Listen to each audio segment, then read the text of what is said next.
Hello everyone, welcome to EduTap. I'm Tanushree. So students, as we all know that our 2025 NABARD Grade A Phase 2 exam is now over, and now we are at that junction where it is very important for us to analyze that what are the learnings that we can draw from the NABARD Grade A Phase 2 exam of 2025. And this video, it is going to be especially very important for the people who are preparing for 2026 exam, because through these learnings you can make your strategy more comprehensive and more informed. आप जो भी strategy अभी तक follow कर रहे थे उसको और ज़्यादा स्ट्रीमलाइन करने के लिए ये जो आज का वीडियो है, जिसमें हम नबार्ड ग्रेड ए 2025 के जो फेज 2 एग्जाम हुआ है उसके लर्निंग्स को देखेंगे। और लर्निंग्स भी हम हर एक कंपोनेंट के लिए देखेंगे कि डिस्क्रिप्टिव इंग्लिश की क्या लर्निंग्स थी, ईएसआई एआरडी ऑब्जेक्टिव्स में हमें क्या नया देखने को मिला, डिस्क्रिप्टिव ईएसआई एआरडी के अंदर हमें क्या नया देखने को मिला। ये सारी चीज़ें जो हैं हम इसको डिटेल तरीके से देखेंगे और कैसे आप इन लर्निंग्स को इनकॉर्पोरेट कर सकते हैं अपने 2026 के प्लान में, वो वे अहेड भी हम आज की इस वीडियो में देखने वाले हैं। On that note let us begin. But students, before I start, if you are preparing for NABARD 2026 exam, so it is very important for you to have the previous year question, the decoded syllabus and the component wise strategy for each and every component of NABARD grade 2025 exam. And for this we have compiled this guidebook where all the information will be provided to you at one place. You can download it for free of cost, and the link to download it has been provided to you in the description box below. On that note, let us begin. So first of all if I talk about the descriptive English, तो descriptive English के अंदर जो main component होता है वो होता है हमारा एस्से का। एस्से इस बार भी हर साल की तरह 40 मार्क्स का हमें देखने को मिला था। वर्ड लिमिट भी 500 टू 520 वर्ड्स ही थी। और इनफैक्ट जैसा कि हमने प्रिडिक्ट किया था कि एस्से के जो टॉपिक्स होते हैं वो कहीं ना कहीं आपके ईएसआई और एआरडी से रिलेटेड होते हैं। तो यहाँ पर manufacturing is important for nation's prosperity, ये टॉपिक कहीं ना कहीं आपका ईएसआई से रिलेटेड है। Discuss the merits and demerits of farm subsidies in India, ये टॉपिक कहीं ना कहीं आपका एआरडी से रिलेटेड है। एग्री वॉलेटिक्स, अगेन ये आपका एआरडी से रिलेटेड टॉपिक है। How startups can boost innovation and entrepreneurship in India, again ये डायरेक्टली ईएसआई से रिलेटेड टॉपिक है। तो स्टूडेंट्स, जो हमारा डिस्क्रिप्टिव इंग्लिश है इसके लिए मेन लर्निंग्स तो यही रहेंगी कि ये पेपर हर उस बच्चे के लिए डुएबल था जिसको सबसे पहले फॉर्मेट पता है कि एक अच्छा ऐसे लिखा कैसे जाता है, ठीक है। दूसरी बात, जिसने ईएसआई और एआरडी के फॉर्डर मटेरियल को अगर अच्छे से प्रिपेयर किया है तो वो इन एसेस का आंसर बहुत अच्छे से लिख पाएगा।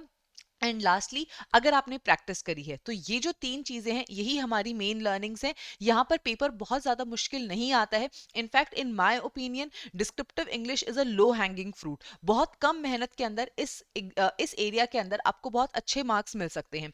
जो फॉर्डर मटेरियल आपने ईएसआई एआरडी के लिए प्रिपेयर किया है वही फॉर्डर मटेरियल आपका यहाँ काम आ जाएगा। तो आपको कुछ एक्स्ट्रा मेहनत नहीं करनी है। प्रेसी राइटिंग, लेटर राइटिंग, यहाँ पर तो शायद फॉर्डर मटेरियल की भी जरूरत नहीं है। बस आपको सही टेक्निक पता होनी चाहिए और आपने उसकी अच्छे से प्रैक्टिस करी होनी चाहिए। तो अगर आप एक बेसिक मेहनत भी डिस्क्रिप्टिव इंग्लिश के पेपर में करके जा रहे हो तो ये पेपर आपको बहुत अच्छा रिवॉर्ड कर सकता है। So these are the learnings as far as the descriptive English part is concern.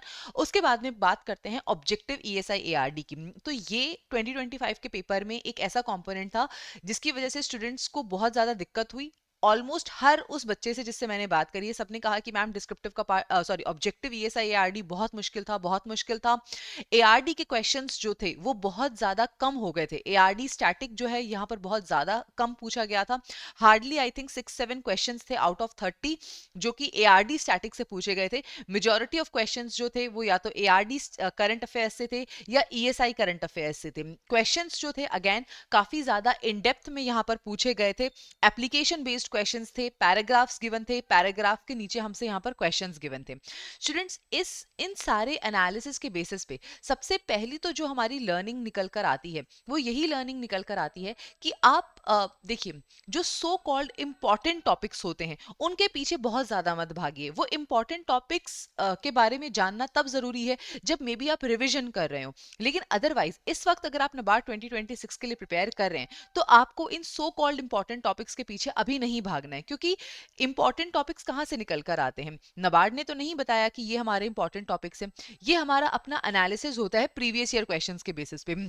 और नबार्ड जब चाहे तब इस पैटर्न को चेंज कर सकता है। सो यहाँ पर बेटर यही है कि आप हर एक कंपोनेंट को, हर एक पार्ट को जितना अच्छे से हो सके, जितना डेप्थ में हो सके उतना डेप्थ में तैयारी करिए, क्योंकि ये हमारी मेजर लर्निंग थी कि कोई क्लियर पैटर्न नहीं है, कोई ऐसा सो कॉल्ड इंपॉर्टेंट टॉपिक नहीं है। It is all on the basis of what NABARD things is accurate for them. जो उनको ठीक लगता है उस हिसाब से वो पेपर बना देते हैं, और इसके अंदर कोई क्लियर पैटर्न नहीं होता। क्वेश्चंस जो हैं वो यहाँ पर एप्लीकेशन बेस्ड आते हैं और इन डेप्थ आते हैं। तो ये हमारी मेजर लर्निंग्स थी as far as the ESI and ARD objective part is concern.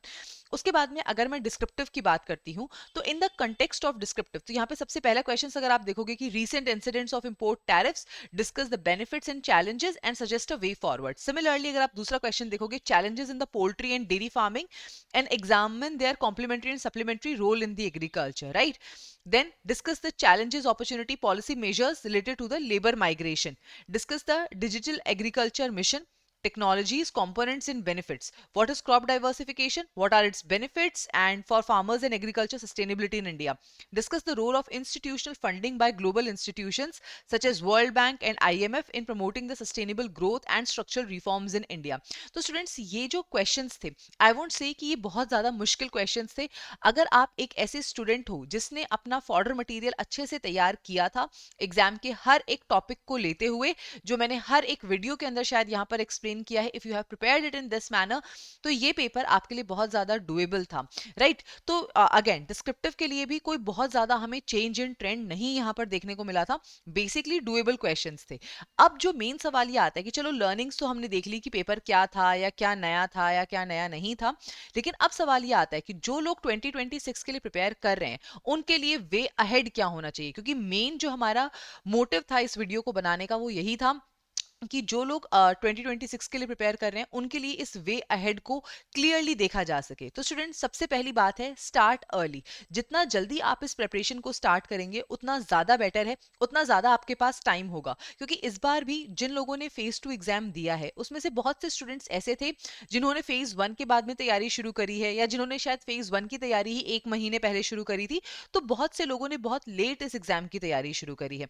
देखो, अगर आप लेट शुरू करोगे, अगेन आप सिर्फ उन सो कॉल्ड इंपॉर्टेंट टॉपिक्स पे ही रिलाय कर पाओगे जिनका ट्रेंड नबार्ड कभी भी चेंज कर सकता है। सेकेंडली, फेज 2 एग्जाम का एक बहुत बहुत इंपॉर्टेंट फैक्टर होता है फॉर्डर मटेरियल, और उसको बनाने में, उसको लर्न करने में, उसको प्रैक्टिस करने में, इन सब चीजों में टाइम जाता है। तो अगर आप ये नहीं करोगे, अगेन आप एक डिसएडवांटेज्ड पोजीशन के ऊपर होगे। सो प्लीज जितना ज्यादा हो सके इस एग्जाम की प्रिपरेशन को आप जल्दी शुरू करिए। Start as early as you can. Secondly, you have to cover everything, ठीक है? और आप जितना ज्यादा हो सके चीजों को कवर करिए, और प्लीज इंपॉर्टेंट टॉपिक्स पे रिलाय मत कीजिए। एग्जाम से 1 महीना पहले आप इंपॉर्टेंट टॉपिक्स की लिस्ट मांगिए, आपका मांगना जायज है कि रिवीजन के लिए किन चीजों को प्रायोरिटाइज करना है, वो चीज समझ आती है।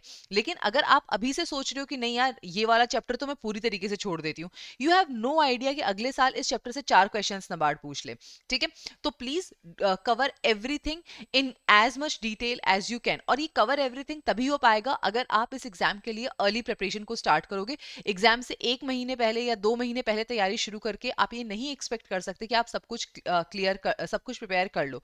हो सकता है कि आपका फेज 1 क्लियर हो जाए, लेकिन फेज 2 के अंदर आप अगर स्क्रैच से तैयारी कर रहे हो, ठीक है? यहाँ पर मैं वो सारे स्टूडेंट्स इंक्लूड कर रही हूँ जो स्क्रैच से तैयारी कर रहे हैं, मैं वो लोग नहीं ले रही हूँ जो यूपीएससी की तैयारी कर रहे थे और जिनका कंटेंट ऑलरेडी रेडी है, ठीक है? जिन लोगों ने स्क्रैच से नबार्ड की तैयारी करी है वो फेज 2 को नहीं प्रिपेयर कर पाएंगे अगले 1 महीने के अंदर। तो प्लीज जितना ज्यादा हो सके आप चीजों को जल्दी स्टार्ट कीजिए और सब कुछ प्रिपेयर कीजिए।